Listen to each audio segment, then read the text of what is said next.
હું ખેરાજ ગઢવી, પ્રમુખ માંડવી તાલુકા કોંગ્રેસ સમિતિ। આજરોજ જે બનાવ થયો હતો, કઈ રીતનો બનાવ થયો હતો અને સમગ્ર શું મામલો છે?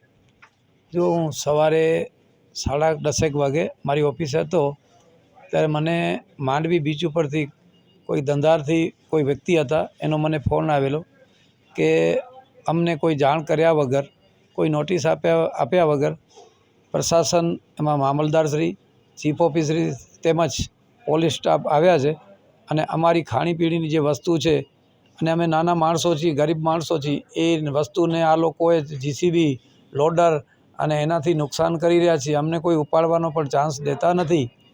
તો તમે આવી શકશો તો એક વિરોધ પક્ષના નેતા તરીકે, એક પક્ષ પ્રમુખ તરીકે મારી ફરજ હતી કે મારી માંડવીની પ્રજાને આવી રીતે કોઈ મુશ્કેલીઓ, તો મેં કીધું પ્રશાસનને સમજાવું કે ભાઈ આ લોકોને તમે થોડુંક તો મોકો આપો કે જેના લીધે આ નાના માણસો છે, રોજનું કમાઈને રોજનું ખાય છે, તો એની વસ્તુ તમે બગડે નહીં એ આપણે ધ્યાન રાખી।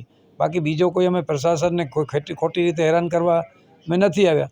પણ મામલતદારશ્રીને મેં વખતો રજૂઆત કરી કે ભાઈ આટલા દબાણો છે અને હું આ પાકા દબાણો બીજા પણ છે, તો મેં કીધું આ દૂર કરો, તો આને શું કામ તમે, આ નાના માણસો, આ તો નાના રેકડીઓ છે, હમણાં નીકળી જશે।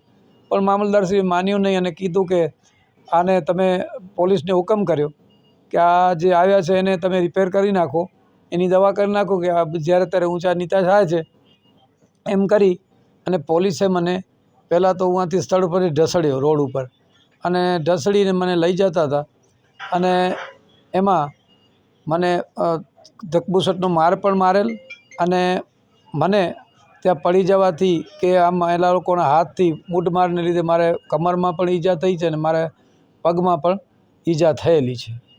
એટલે ક્યાંક ને ક્યાંક વિરોધ કરવામાં આવતો હોય કે લોકોની મદદ કરવા માટે આવતો હોય છે, ત્યારે આ સત્તા ઉપર બેઠેલા ક્યાંક ભાન ભૂલી ગયા હોય એવું લાગે છે। જો આપણે ત્યાં તમે કોઈ એવા મીડિયાએ હશે ત્યાંના, તમે જોશો ને તો આ લોકોનું એવું રૂઆબ કે કાંઈ સાંભળવા જ તૈયાર નથી।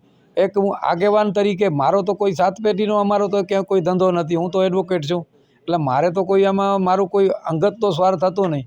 માત્ર ને માત્ર એટલી વિનંતી હતી કે આ લોકોની કોઈ તમે વૈકલ્પિક વ્યવસ્થાઓ થાય તો એવું કંઈ કરો, પણ છેલ્લે આ લોકોનું તમે માલ બગાડો છો, વસ્તુ બગાડો, ગરીબ માણસો છે કે જે માંડવીમાં બીજો તો કોઈ આવકનો સાધન નથી, તો નાના માણસો છે ને એના પર લગભગ 900 કુટુંબો આ લોકો બિચારા એના ઉપર પડી રહ્યા છે, તો રોજીરોટી છીનવો નહીં અને આને મોકો આપો, એટલી વાત હતી। પણ સત્તાના મદમાં આ લોકો, જે પ્રશાસન એટલો થઈ ગયો છે ને, નથી કોઈના ઉપર કંટ્રોલ કે ભાઈ આમાં કોઈ નહીં રાખે। બાકી કોઈ અમારે, જો અમે પોતે પણ એક જવાબદાર માણસો છીએ, તો અમારી મામલતદારશ્રીને કે જે પ્રશાસનને અમારી વાત સાંભળવી પડે, એ સાંભળી નહીં અને સીધો જે કાયદાનો, જે અમારા સામે કાયદાનો શસ્ત્ર ઉગામી અને મને પણ ઈજા પહોંચાડી અને બીચને ત્યાંના નાના માણસોને પણ નુકસાન કરેલું છે। આવા બનાવો ઉપરથી સાબિત થાય છે કે અમારા લોકસભામાં વિરોધ પક્ષના નેતા રાહુલ ગાંધી જે રીતે સંવિધાન બચાવવાની વાત કરી રહ્યા છે એ સાચી છે।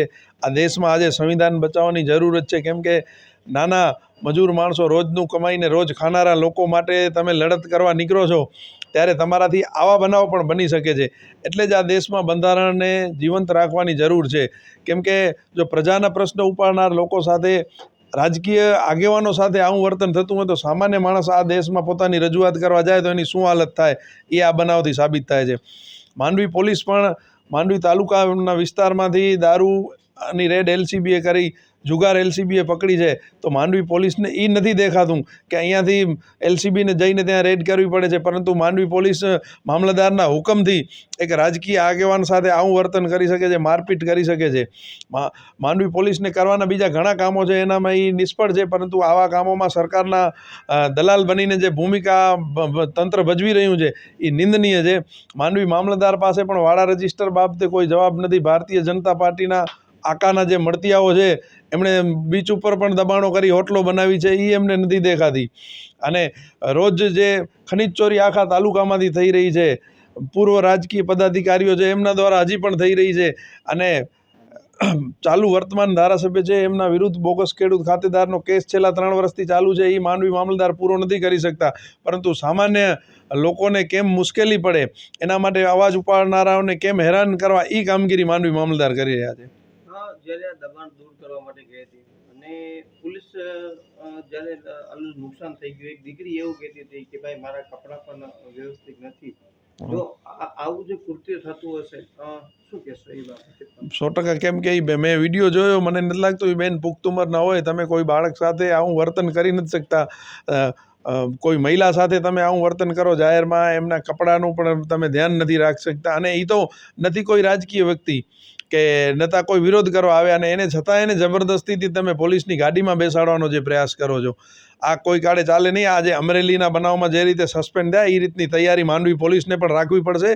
અને આવા બનાવમાં હું તો કહું છું, જે રીતે માંડવીમાંથી એલસીબીએ દારૂ અને જુગાર પકડી છે, તો જે નિયમ છે કે પોલીસ સ્ટેશન વિસ્તારમાં રેડ પડે તો જવાબદાર અધિકારીને સસ્પેન્ડ કરવામાં આવે, એ ધોરણે અમારા કિસ્સામાં નહીં, પરંતુ દારૂ અને જુગાર માટે તો તાત્કાલિક એસપી શ્રીએ માંડવી પીઆઈને સસ્પેન્ડ કરવા જોઈએ.